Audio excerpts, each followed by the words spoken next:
Welcome, everybody. If you're signing in now and joining May She Flourish, delighted that you're here, and certainly hoping that you've been able to see some of the other webinars that we've done. This is the 6th, and each of the other 5 have been recorded, as this one will be. But this is our 6th and our final in this particular series.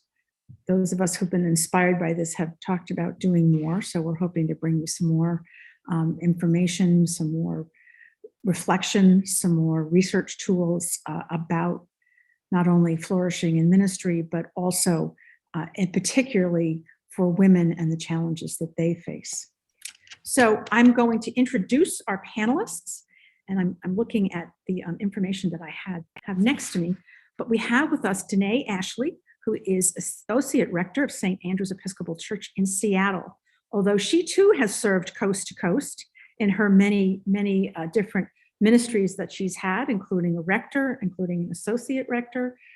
She is also a licensed family and marriage therapist and has her own practice in that now in Seattle. She uses art and music and drama and poetry in her counseling and spiritual direction. And she has interfaith clergy care circles, therapeutic group support, and she also works at the parish as a priest and an associate rector. So she has her practice, she has the way she is uniquely offering her practice, and she has her vocation as a priest, among other things. She is also married, and she and her husband include hiking and traveling. He is a musician, and they have their American Bully rescue dog, Sophie Grace. So they have time together and enjoying the Seattle area now, which you've been there about 8 years, if I remember correct, Dane? Yes. Yes. Okay. Great. Yeah. Great. Well, I'm very glad you're here. Very glad you're here. And then we have Matt Bloom. Matt is the principal investigator of Wellbeing at Work program at the Mendoza School of Business at Notre Dame.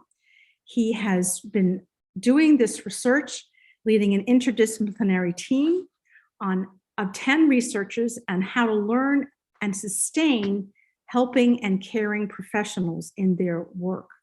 The team uses large-scale surveys and narrative interviews, daily life studies to explore well-being.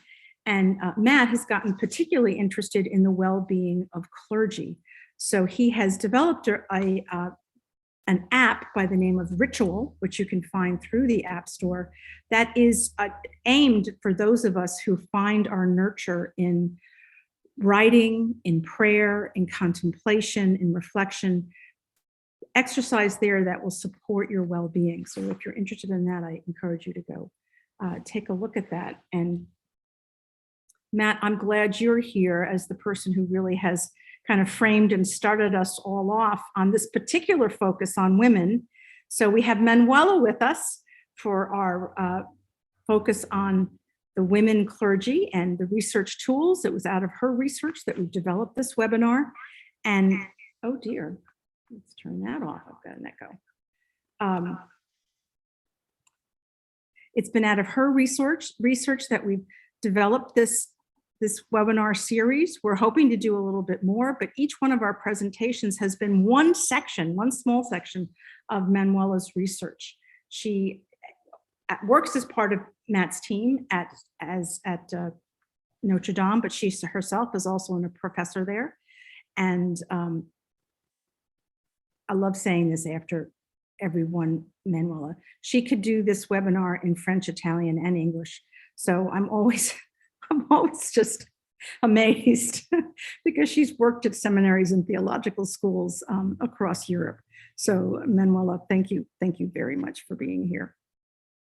So to open, I'm going to turn it over to Matt. You have some information to share with us and some ways in which we can begin our reflections. Thanks, Carol. Yeah, what a privilege and a joy it is to be here.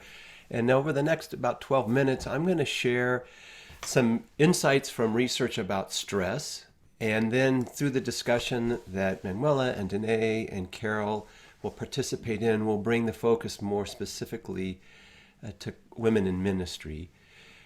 But I wanted to tell you some of there's been so much research on stress over the past 20 years, and we've got some important insights both into understanding what stress is and some really good research insights about how to deal with it a little bit better.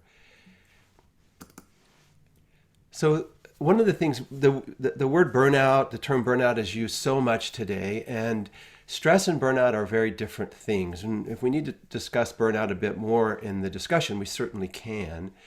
Burnout has a real specific kind of clinical definition. But the reason I wanted to bring this up is that stress is a primary contributor to burnout. One of the things we need to do to avoid burnout is to deal with our stress a little bit better. So we can connect the two if we want to. So let's dig into a little bit more about what stress is like. So stress is like beauty. And what I mean by that is it's in the eye of the beholder. One of the things that's really difficult for researchers who started to study stress is it's really hard to pin down what stress is. We could talk about it in very general ways, but it's really hard to say this particular event is a stressor. And so what that means is that we each need to claim our own stressors. We need to know what they are and be able to claim them. So what might be very stressful to me might not be at all stressful to you. One of the challenges I think that pastors face, particularly women in ministry, is that sometimes people want to demean you or denigrate your stressors. Well, that can't be stressful. It's not stressful to me. But for us to manage and deal with our own stress, it's really important to be able to identify and claim what rightly is stressful for us. Stress is also sneaky. In other words, it builds up over time and it can kind of sneak up on us. And so if we don't know what our stressors are, it can be building in the background. And there's a tendency, Manuel and I found in the many years that we've been working with pastors, that there's a tendency for pastors to kind of brush off the stressors. Oh, it's no big deal. It was just a bad day or a difficult interaction. But we need to pay attention to the fact that it sneaks up on us. And so claiming your stressors and knowing what they are is a really important part of managing it well. And so a really simple way to think about how you might do this, a practice that we call Map Your Days. It's a very, very simple practice. You could think of having a pad of paper on your desk or someplace where you work. And at the end of the day, before you leave, take 5 minutes to do this little simple activity. The first thing is you want to just very quickly decide whether it was a good day or a bad day. And don't overthink it. There's a tendency to want to talk ourselves out of a bad day. So I use a smiley face or a frowny face for a good day or a bad day. So quickly decide if it was a good day or bad day. Don't talk yourself out of it. And then very quickly note a high point for the day and a low point for the day. Just something that you thought was a good part of the day and something that you thought was maybe a low point. And do that for several days. In fact, I'm going to recommend that you do it for a couple of weeks. And this is a way for you to get some insights into what's going on in your day-to-day experiences. It turns out we're often not very good at remembering what made a day good or what made a day difficult. And at the end of that 2 weeks, look at across everything you wrote for your good days and look at what were the high points. This is a way of learning what makes a day a really good one for you. And look at the low points for those days. And then on the days that were difficult, again, look for the low points and the high points. And this is a way to gain some insights into both what makes our days really positive and up and great, and what makes our days more difficult. And a lot of the things that make your days difficult will be your stressors. Once in a while, you'll find out that the low points for the good days and the bad days may be somewhat similar. And so the insight there is what happens on the good days that can help you compensate or perhaps manage your stressors better. And one of the interesting things from research is just knowing that something stresses you makes it less stressful. There's something about being able to claim a stressor and say, yes, this is difficult, that can help reduce the stressful impact it has. But of course, an exercise like this means once you know what they are, you could actually do something about them. Stress is also paradoxical. And what I mean is that we need some stress. The way our body responds to stress, some of that we need. And this is an old-timey thing. This was something that researchers found a long time ago. And all it's meant to say is that a certain amount of stress helps us perform at our best. if you're inspired, your body is actually responding in a way similar to when you're feeling really, really stressed. And so this positive energy that you get is a result of a kind of stress response. And so reducing completely every stress in our life is not something we want to do. Being excited and inspired are things that bring stress, and that's a good thing. So sometimes it's helpful to say, I want to identify the negative stressors, the things that are really difficult, and understand those. If you're somebody who likes roller coasters and you really love them, well, that's a positive stressor in your life. Put me on a roller coaster and it's a huge stress. I'm clinging to the side, I'm worried about throwing up, and I can't wait till the darn thing stops. So again, what makes it stressful for me and as a negative stressor and you may be different, but just understanding that there's a bit of a paradox here. We need some stress. And then the last really important insight is that stress accumulates. And it's the chronic stressors, or what are sometimes called the niggly stressors, that are the ones that build up over time. Yes, big events or catastrophic stressors can also create stress in our lives, but it's really these little niggly ones that add up over time. But because they're little niggly ones, again, we can kind of brush them off or overlook their effect on us. And that's why something like Map Your Day, where you can identify and claim your stressors, know what they are, is an important way for you then to be able to respond and stop this buildup. So, we know a little bit more about stress. It's like beauty, it's in the eye of the beholder, it can sneak up on us. We need some stress, but we want to deal with the negative stressors, and we've got to be careful about how it accumulates. So what can we do about it? What are some of the ways that we can live with stress? Well, one of the ones is you can deal with it. These are my deal with it sunglasses. You can deal with it. Now, I don't always like this, because sometimes it means I have to make a hard decision. I actually have to go and say, I don't want to do that thing that's stressing me out. Or I have to have one of those courageous conversations with somebody when it's not really helping, when the stressor is somebody else in my life. And so, yes, when we can deal with it, we should. And if you do Map Your Day, you'll be able to identify some of the ones that you could actually deal with, and that's important. But another way we have to deal with it, and this is probably the thing I like least, is that oftentimes it's not the stressful event that builds up over time. It's the way we think about the stressful event that causes the accumulation. So it's kind of like what we read in Romans. We have to be transformed by the renewing of our mind. Now, I'm a ruminator. If something stressful happens in my life, I churn it over in my head. I wake up in the middle of the night and I'm thinking. And what I'm doing is I'm adding more and more and more stress beyond the event itself. So dealing with it when I can, solving the problem, having the difficult conversation, but probably more important for me, and maybe for you as well, is doing the hard but important disciplinary work of changing the way we think about it. So this may be why mindfulness or contemplative prayer is important for you. For me, those things matter, but sometimes it's just disciplining myself when I start to thinking about it again to distract myself by thinking about something different. So a little tool I use, if something stressful has happened in my life, I know I'm going to have that problem of thinking about it. I decide in advance something positive that I'm going to switch to when that negative, stressful thought comes up again. I spent this weekend with my grandson, Mateo, and so I can remember experiences with Mateo. So having ready something in your mind, something that you can think about when that stressful thought comes back, is a way of dealing with it. So changing the way we think about stress is a long-term strategy that can really help us so that when an event happens, we can deal with it and we can stop thinking about it as soon as we no longer will do us any good. Another thing you can do is you can save up positive events. One of the things that research suggests is that we can buffer our experiences of stress by building in positive events in our life. And in some ways that we're not quite fully aware of, this, what's called a broaden and build effect of positive emotions, can help us with many things in our life, but it can help us with stress. So some examples of some things that can really help you buffer against stressful events are spending great time with people you really love and that really love you. This again will create these positive emotions that build resources that you can use when it's stressful. What we think happens is that it actually reduces the experience of stress by building these positive emotions. Some sort of peaceful practice, contemplative prayer, meditation, yoga, can help you create these positive resources that can help you buffer against stress. So building something like that into your life. When I first tried mindfulness meditation, I couldn't do it. Sitting quietly and trying to calm my mind doesn't work.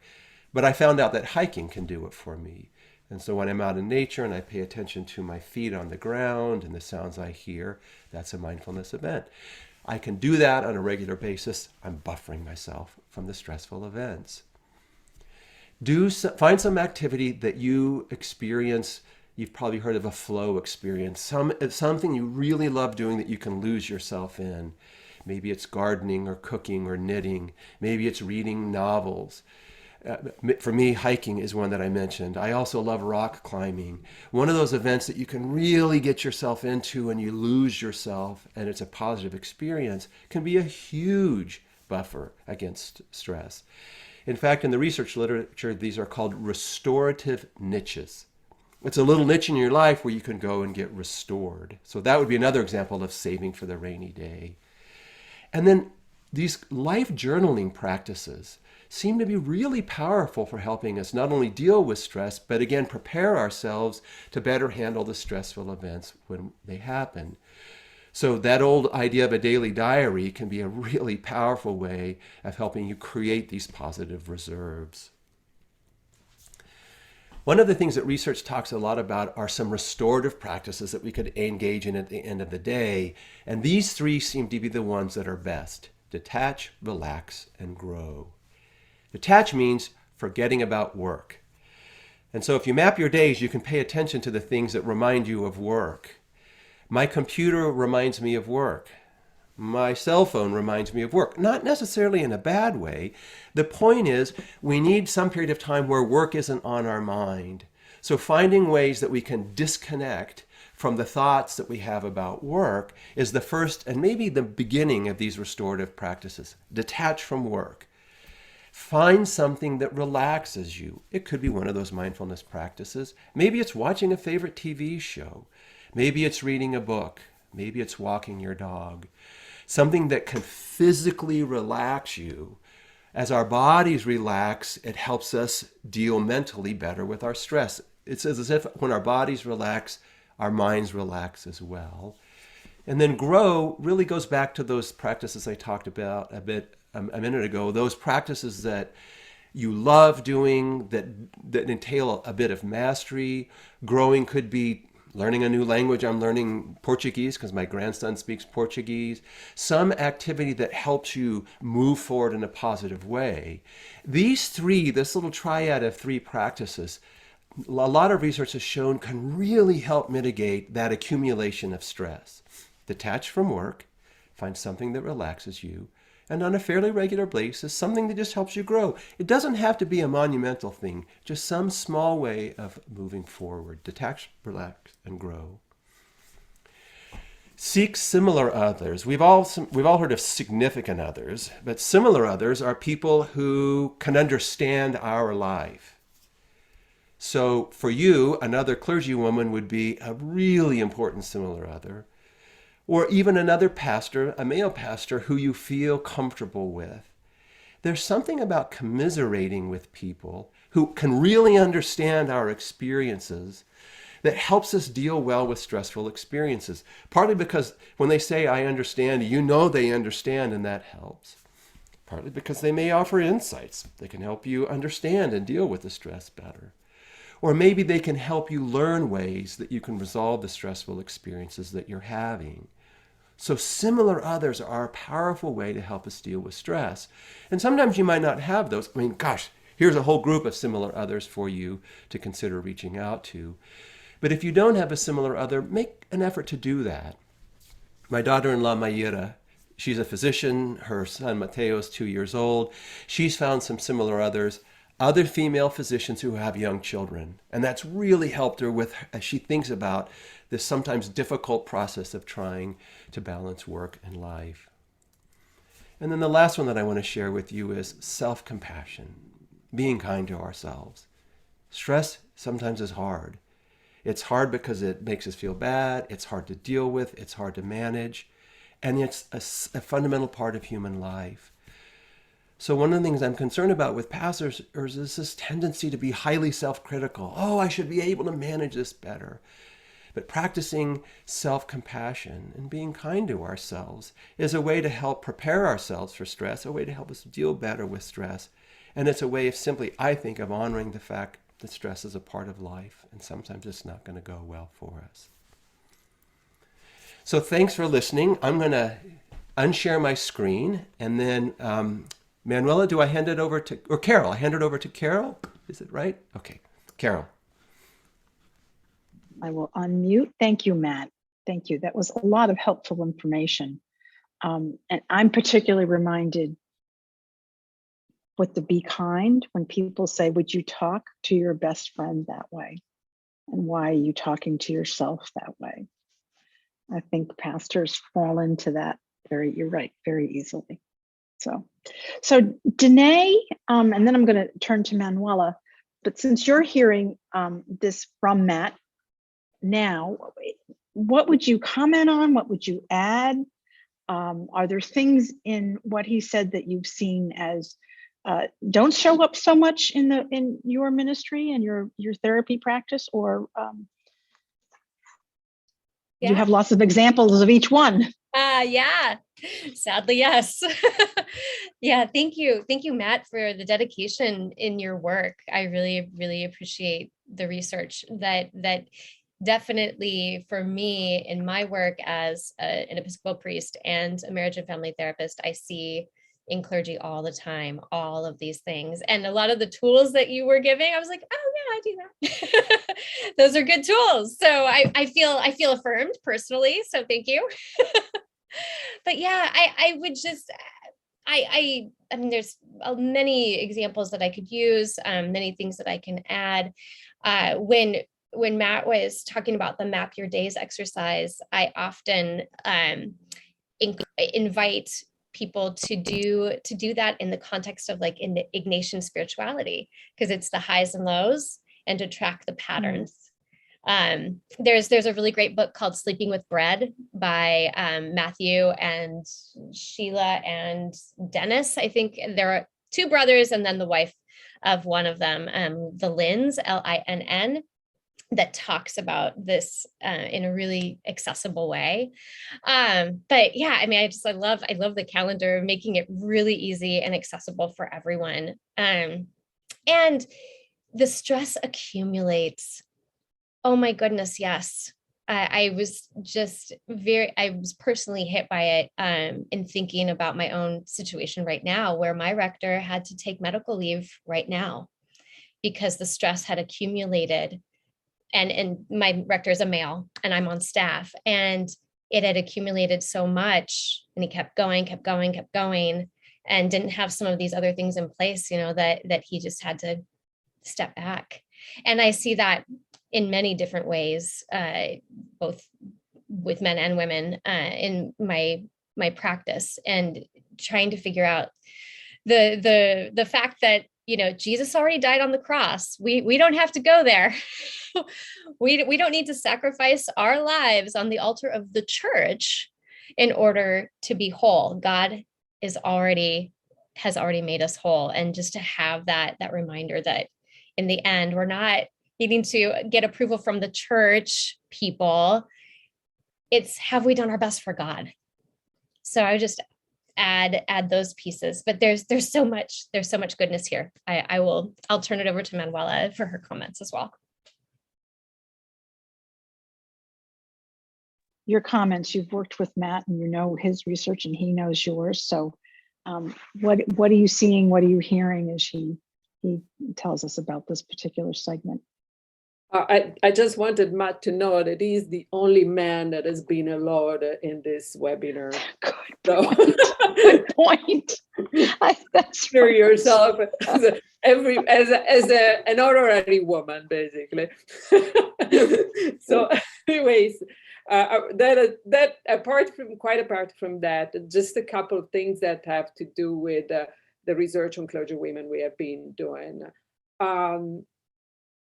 Here, gender and the generations intersect, because I think coming back to what Danae was saying, there is a generational shift for which older priests, I think, of priests from a different generation, tend to have less attention, less focus on well-being and boundaries and health and good balanced life work or integration life work than newer generations of priests. In my research, I mostly interviewed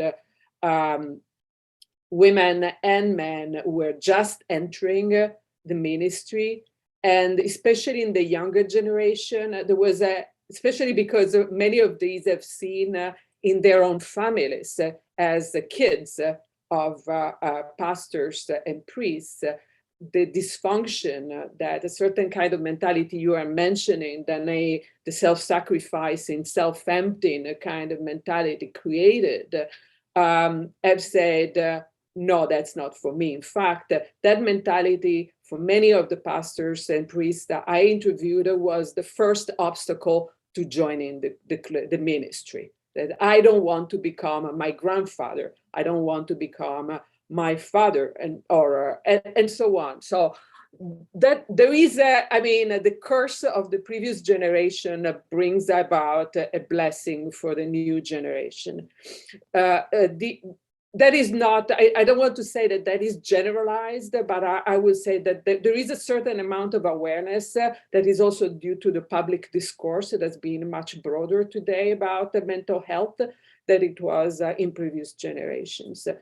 On that, I will talk, there will be so much to say, but I will add on that women are in a particularly tricky position because, as you know, the pastor is considered as, or is automatically put as the model.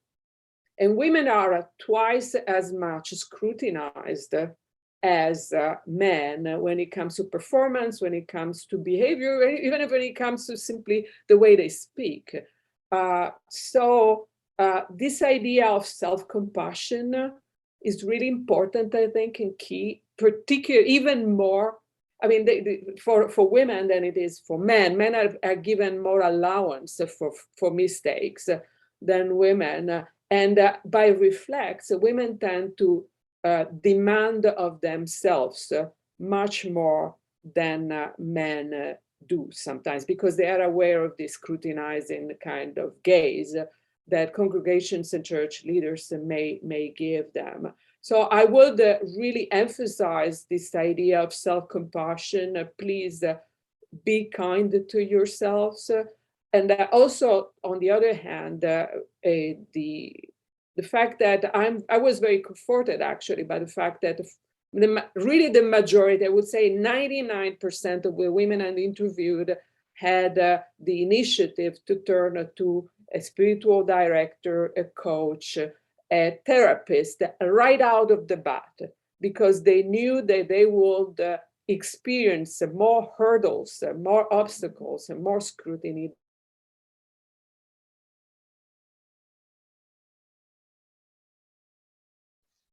I think on my end, Manuela froze. I don't know if she's frozen on your end as well. Yes. Yeah. She was having some challenges with the internet before we started this webinar, so hopefully she'll be back soon. So Matt and Danae, one of the questions that has come up as Manuela has laid out the ways in which stress affects women, I want to flip that over and get your reflections on what do you think women uniquely bring to this support for one another? Forget about we are using our therapists, we're using our spiritual directors, but how can our gender be a unique tool for dealing with a lot of these forms of stress? Well, and I'm anxious for Manuela to come back and add a little more. I would say a couple of things that we found is that women are, first of all, more likely to be open about their stress. Men tend, our experience is that men tend to hide it and not be willing to admit it. So this idea of similar others, a space that can be safe, men don't seem to seek that out as often. I may be generalizing too much, Danae, you'll have to tell me that. But and then there's a greater showing of compassion for the other. Again, something that men don't do as often. And those are kinds of things that I think are sometimes denigrated in ways. Oh, women, they're just such feeling people, and yet they're great strengths when it comes to so many things, but particularly with stress. Mm-hmm. So those are at least be two things that I think we've noticed in our research. Yeah. And I would corroborate that. In my own experience, in my practice, I'm not only a marriage and family therapist, I do individual counseling, and I do spiritual direction for all denominations, all walks of life. And I also do these things called clergy care circles. So when I first offered them, I'll just offer an example. When I first offered clergy care circles, I put it out there in social media. I gave it to all of my clergy friends. I was like, hey, this thing. And I've been doing these for 3 years. And this entire time, the only time a man has ever joined us was the first circle. And it was a pastor friend, a Presbyterian pastor friend of mine. And he's wonderful and lovely. And he's never joined again. And it's always been women of all denominations. And now, we've been doing Zoom for almost the entire time of me gathering people, but I have people from all over North America, including Canada, who are doing these clergy care circles. And it's something that is, gathering people who how did you say that? Seeking similar others. But also that desire and that reaching out to someone as a professional and saying, I need extra support here. I feel like women are obviously, at least in this case, more willing to do that and to join a group like this where we're doing some spiritual direction stuff. And also I usually do a little therapeutic exercise. And so it's a little spa for your soul every month for a couple hours. But in my private practice with individual counseling and spiritual direction, spiritual directees, I hear similar things that you were finding in your research, Matt. One thing that I feel like women are also more willing to do, and when I do discernment consultations with people, women are much more open to what ministry could look like differently. So, and I think that's one of the reasons. I mean, there are many people, not just me, that do ministry kind of the way I do ministry, which is I have this call from God to serve clergy, at least in my case. So serve people, minister with people. So I have this part-time job at a church, and then I have this other thing that I'm doing. And women especially are much more open to that. And so they come to me and they're like, you did this. How did you do this? Because I deeply feel called to be a priest, but not just in a parochial way or in a congregation. And how do I get people to take me seriously that God's call is still here when people, so in my case, I'm half time. I'm there 2 Sundays a month, 20 hours a week. And it's a lot of education for congregations, even if a staff team is willing to have someone be this way. But in my opinion, or at least in my experience, women seem to be more wanting to have like staff positions because it just offers more flexibility in certain ways. Being the rector of a church can also offer flexibilities, but there's a lot more of those accumulated stressors. And whatever the fullness of God's call is to them needs to be in a broader community than just congregational ministry. So that's something that I've seen. Right. Thank you. Thank you, Danae. Manuela, I'm hoping that's you that's been able to join us on the phone. I know you've been having internet outages where you are. I'll see if she can come through, and we'll bring her in when she does. Danae, in some ways, you've anticipated my next question, because what we bring uniquely and what women seem to be able to do is to be upfront about the stress, to find like others, to be able to be in those clergy care circles, and that's all wonderful. But what about what others can do for us? What can clergy and lay leaders do? And I would hope that they would anticipate that they would do this for men clergy as well. But we're hopefully, if you're in a congregation or related to a congregation, you're somewhat of a team together. So what can others do for us to help support clergy well-being? There's Manuela, are you there? Oh, no. Go ahead, Danae, and then we'll see if we can get her. Yeah, it's interesting being a clergywoman in a congregation. It just, so much of it depends on the congregation. Some of them have a history and DNA of really caring for their pastor, no matter if it was male, female, or, whatever, whoever you are.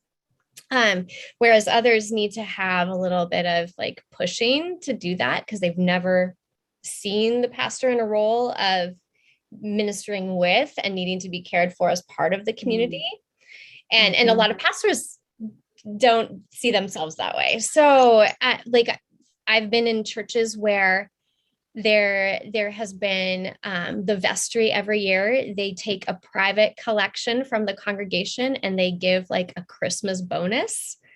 They just in Thanksgiving for what the pastors and the staff have done for the year. I've been in congregations that recognize your ordination date, and celebrate that and are thankful for you. But most of them are not that way, at least the ones that I have served. A lot of people just kind of go on until there's something wrong. And then some places from myself, my husband and I went through a very long fertility struggle. And so that involved 6 miscarriages in different churches. And so, how public we decided to be depended on how responsive the church was in caring for us in the ways that we specifically asked to be cared for. So it's also knowing how you want or need to be cared for and being able to ask. Some parishes, they just don't know. So if we actually ask, they're like, oh, of course we would do that for you. We just never thought of it. But I think for women, it's hard to make those asks. Okay. Yeah. Thank you, Danae. Matt, what can others do for us? I wish we could hear from Manuela. I know. So the things I'll say may not even be, everybody may already be doing these. One of the things that concern me is that I think still some pastors in seminary are told not to have friends among the members of their church. And one of the things that we have found is that a key driver of well-being is to have a friend in your local church. This admonition against friends presumes that there's only one kind of friendship, and that kind of friendship would be inappropriate to have. So if there are people, friends or supporters or allies that you feel comfortable with in your church or you might develop a relationship with, that could be very helpful. When my wife Kim was in ministry, there was a woman in her church that asked her to go to coffee several times, and Kim did, and they found this connection, and they're still friends, deep and powerful friends. So her and her husband, Ginger and Dave, became wonderful supporters of Kim. And I think had she decided that she shouldn't have a friendship, she would have been missing out on a really powerful source of support. So that idea of if friendship is something that's a possibility, a friendship that you're comfortable with in your local congregation. And what this really relates to is our well-being is deeply interconnected to the people that we interact with. We're so focused on individualism in the United States that we miss what we on the team call ecosystems of well-being, how deeply connected we are. So tapping into that local ecosystem of your church when you can, as Danae said, when it's appropriate, I think, yeah, it's a wonderful idea. Yeah. Thank you, Matt. And Manuela, Manuela and I have been texting back and forth. She can hear us. Can you try again to see if we can hear you? If you can comment on some of the things. Can you hear me now? About. Yeah, we can hear you now. Yay. Yep. Good. I mean, I could subscribe to everything Danae and Matt were saying. I would say that what Matt says about individualism and this kind of Lone Ranger syndrome, sometimes it's thought to, I mean, we absorb from the surrounding culture, is true. It's very true in ministry. I've found also though that for women, because they have a need to spontaneously aggregate and be sympathetic to each other at a very early stages. I mean, they have friendships. Usually, the women I interviewed had friendships that came back a long way to seminary time, where women are already in the same class or in the same groups at seminary level created those networks. And those networks tend to be lifesavers. They were the single most powerful dynamic that was going on.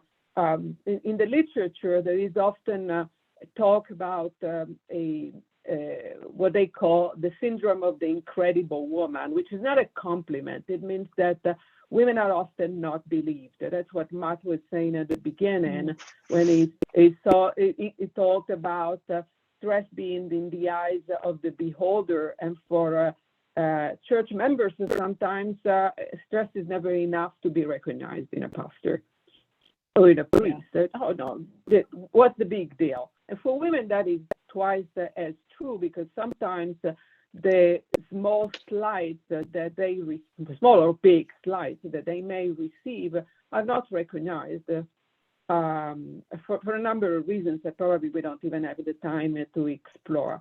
So those similar networks, those same gender networks, are very precious because they provide a possibility to, find, first of all, normalize what you are living. This is not a fantasy. This is not something that I'm making up. Matt was emphasizing the fact how important it is to see that you are living in a situation that is detrimental. And when all around you, people say, well, it's not a big deal, really, or it doesn't exist. You are not minimized or undermined for being a woman, for instance, in a position of authority.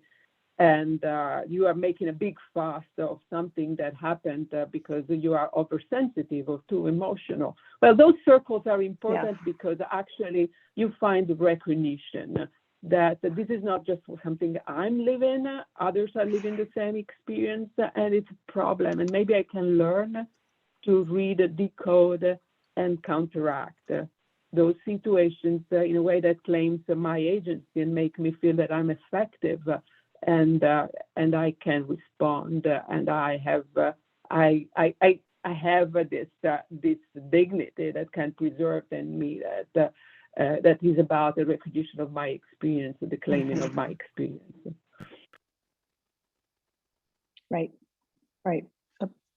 So I hope you can hear me, because I'm getting your internet connection is unstable. The little gremlins or internet are out today. Yes, please put your questions, all of you who are out there listening, in the Q&A function, so we can gather those together. I asked Mary Beth to send them forward, and I checked, and we'd love to be able to answer your questions directly. Matt and Danae and Manuela, I'm thinking of a host of women who I have just either known or talked to that the stressors are dismissed or minimized. And not only does that cause you to question yourself, but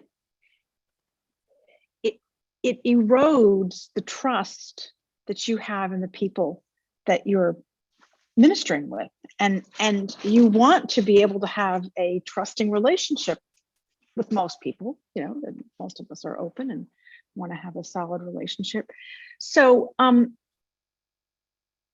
do you we talked a little bit about microaggressions, but how do you recover from something like that? Somebody's just dismissed what you said, or you think, no, that was really a real thing that I talked about, and that person really didn't get it. Like, do you use some of the strategies that you named? Is there one in particular that works well? It's such an important question, Carol. I'm glad you asked it. So at least in the psychological literature that Manuel and I are part of, what's recognized as a basic human need is what's called self-integrity, a sense, the understanding that you're a person of value and worth. And one of the things that can happen is when somebody threatens that, we can kind of turn it on ourselves. We can think, well, maybe they're right. Maybe they're right about what they say. And so there's this research literature on self-affirmations that suggests that if somebody threatens us in one part of our life, say as your role as a clergywoman, but being able to claim something good about yourself in another part of your life is a way to counterbalance that. So please, my examples are probably going to be very clunky, but if somebody says, your sermon was really bad today, and you can claim to yourself, yeah, but you know what, I'm a really good mom. Or those are things that they may seem trivial, but they really do counterbalance some of these challenges. Now, I want to say, because Jess put something in the chat, these environments are objectively toxic, and I wish we could change them. And so even knowing that, if somebody says something mean, it is objectively mean, whether they dismiss it or not. And even being able to see that to yourself is a way of, it doesn't take away all of the damage or the stress, but it can minimize it a little bit. So yes, he said something insulting. It was inappropriate. It's not that I'm misinterpreting it. It's objectively inappropriate. And then can you affirm something about yourself in your role? That would be great, or in some other place. Those are at least two things that come to mind. And I have to say, so I'm a 6-year-old male. I think males in my age group, we're pretty good, unfortunately, at gaslighting. We can say something and then we try to make you feel like, oh no, when I said you looked cute in your robe, we meant that only as, you shouldn't have been insulted by it. So there are objectively jerks out there. Thanks, Matt. Yeah. So Danae, a response, and then Mary Beth, if you've got some questions, because you're on now. Great. Yeah, Matt, thank you so much for bringing up those 2 points. That was really where my mind was going as well. There's so many layers of microaggression with women, and it just, I know for myself and my own experiences, I am not like, there are other women that are way better at the quippy quick comeback. I am a friendly introvert. So when someone says something to me and it stings, I need time to process it. And then I come up with a comeback like, oh, I should have said that, but I think giving ourselves permission to continue to be human beings and to go, ooh, that stung. And figuring out, for you, what could be a mantra that you could say in those moments, like, wow, I'll have to think about what you said, and give yourself some space to actually come back and respond to someone who has been inappropriate. Yeah. I think that at least for me, that has been helpful. Again, because I am introverted and I can't just come back with all the things. But also that deep and abiding sense of reminder that we are beloved of God. God called this, whatever this looks like, God called this to be in service. I mean, I know all of us could fill the chat with all of our stories of the sexism, the racism, I mean, all the things that have happened to us. But, this is ultimately God called us. And that's the place that, affirming oneself within one's call and being reminded of that, I think is really important to anchor ourselves in our relationship with God. Yeah. Put that Write that in the sacristy. You are beloved of God. So you see it as many times as you go in. Manuela, good to see you again. I'm glad your connection's back. Mary Beth, questions in the Q&A function? Yeah, Matt went ahead and typed a really great answer to this one, but I want to say it out loud for the group. The question is that I found that in developing a relationship with other women clergy, recognizing difference in culture came into play. Do you find value in this? So if Danae or Manuela would like to add, that would be great too. Manuela, do you want to add to that? Sorry. I mean, can you rephrase the answer, the question, Mary Beth, because I can't find it in the Q&A. Yeah, it may have gone to the answered already. But the questioner is asking how valuable it is to find to recognize difference in culture when you're developing relationships with other women clergy, and how important that is. Okay, very quickly, one of the things, I mean, there's a good thing and a bad thing from at least from the interviews that we have done. One is that there is a lot of power in positive in relationships between women of the different generations. And that younger women in particular do look today, especially today when there are a number of women who are already experienced the priest and often have been trailblazers. Younger women tend to look for appointments in churches that have been led by women or are led by women to find mentoring. The picture is not always rosy in the sense that there is, we have heard many times, not predominantly, but a substantial number of times, that there is a certain queen bee kind of attitude, sometimes from older women towards younger women or newer clergy. So in the sense that I did it, you need to toughen up, or man up, as someone would say. And basically be up to scratch to the tough work that it is to be a clergywoman. I'm saying this because I want to flag the issue that sisterhood does not always, is a beautiful ideal, but sometimes does not work. So in positive, my advice would be, there is a lot of power in women that have different experiences, come from different backgrounds and so on. But some relationships need to be scrutinized in the sense that they may have power dynamics that are unhealthy, and in which the mentor does not allow the mentee to become adult, but it's always placed in a situation of dependence and eternal learning and inferiority. I don't know if that makes sense, and I don't know if Matt wants to add anything, but very positive relationships, they are key to flourishing, but don't idolize them. I mean, take them critically, okay? Right. Thank you. Do we have time, Mary Beth, for one more quickly? I think we can squeeze in one more. This one actually kind of comes back to our previous conversation about responding to microaggressions and its effect on stress. The participant asked, I wonder if we could take some time to brainstorm ways to affirm our roles quickly when we freeze, or without affirming areas of our lives that are maybe just falling into gender roles. So sort of breaking out of I'm a good mom, or I'm a good spouse, but some other ways of affirming. Something that relates to your vocational, professional stance, Sounds like it, yeah. rather than something in a personal realm. If I can add something that may go in that direction, one of the things that I'm a theologian by formation.